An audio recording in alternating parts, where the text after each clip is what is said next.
100% बेईमानियां हुई हैं और बहुत सी जगह हुई हैं। चाइना रशिया में होता है चुनाव, इलेक्शन कमीशन वहाँ भी है, पर चुनाव एक तरफा होता है। वोट से वंचित रखना और गलत वोट डलवाना, इससे बड़ा पाप कोई नहीं हो सकता। करोड़ों लोगों के हस्ताक्षर होंगे क्योंकि दोनों दूतरफा मार कर रहे हैं। एक तरफ तो वोट की चोरी कर रहे हैं और एक तरफ सही वोटर का वोट काट रहे हैं, क्योंकि वो जो बीजेपी को नहीं दे रहा उसको काट रहे हैं। तो दूतरफा मार कर रहे हैं। मेरी तो हार नहीं हुई, मैं तो सजग हूँ, लेकिन राजस्थान हो चाहे पूरे देश में ये खेला हो रहा है, ये पूरे देश में खेला हो रहा है और एक नहीं अनेकों जगह, और विशेषकर एमपी चुनाव में ये इस तरीके का काम करते हैं जिससे इनकी सत्ता बरकरार रहे। वरना आप बताइए कि जनता, एक व्यक्ति ये नहीं कहता कि मोदी जी ने कोई 11 साल में 10 साल में कोई अच्छा काम किया हो।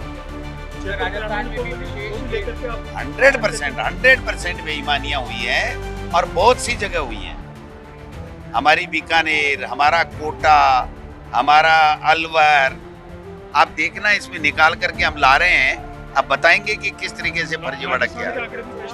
सभी जगह की हो रहा है, सभी जगह के हम देख रहे हैं इसको। वहाँ पर एक पति को खड़ा कर दिया, एक जिंदा है और मृत्यु बता रहे हैं। बहुत गंभीर स्थिति है देश के अंदर। तो चाइना रशिया में होता है चुनाव, इलेक्शन कमीशन वहाँ भी है, पर चुनाव एक तरफा होता है। क्या ये मुल्क उस दिशा में जा रहा है? ये प्रत्येक नागरिक को, प्रत्येक युवा को सोचने की बात है। उनके फ्यूचर का मामला है। अध्यक्ष जी ने आह्वान किया, उसको हम सब लगेंगे, सब लोग कामयाब करेंगे। पूरे राजस्थान में बहुत उत्साह भी है, आक्रोश भी है और प्रतिबद्धता भी है। धन्यवाद। राहुल गांधी जी ने जो मुद्दा उठाया है, पब्लिक में, जनता के सामने प्रमाण के साथ ये सिद्ध किया है कि गड़बड़ी हुई है, वोटों में घपला हुआ है। और हम लोग चाहते हैं जनता को मालूम रहे कि निर्वाचन आयोग, जिसमें पूरा विश्वास देश को होना चाहिए, वो अपनी कार्रवाई से पीछे हट रहा है। और अजीब बात यह है कि बजाय निर्वाचन आयोग के बीजेपी आके उनकी बैटिंग कर रही है, भाजपा आके डिफेंड कर रही है, बचाव कर रही है, राहुल गांधी शपथ पत्र मांग रहे हैं। सरकार को इसमें नहीं पड़ना चाहिए। निर्वाचन आयोग की नैतिक और एक संवैधानिक जिम्मेदारी है कि एक एक वोट की पहचान हो, कोई गड़बड़ी ना हो। और राहुल जी ने सिद्ध किया है, हमने सिर्फ कहा है जांच करिए, जांच करने को तैयार नहीं है। तो पब्लिक में जाके इस बात को हम लोग रख रहे हैं ताकि जनता को पता रहे कि वोट की चोरी बंद हो। कई सीट ऐसी हैं जहाँ पर जानबूझ के हजारों वोटों को वाणिज्य किया गया है, डुप्लीकेट वोट हैं, नकली पते हैं, लोगों के नाम काटे जा रहे हैं। तो वोट से वंचित रखना और गलत वोट डलवाना, इससे बड़ा पाप कोई नहीं हो सकता। देखिए, भारतीय जनता पार्टी की सरकार ने चुनाव से मिलके जो संघर्ष में बचा, आज भी देख लो कि राहुल जी ने पूरी पोल खोल दी, पूरा रिसर्च किया एक एक लिस्ट के ऊपर।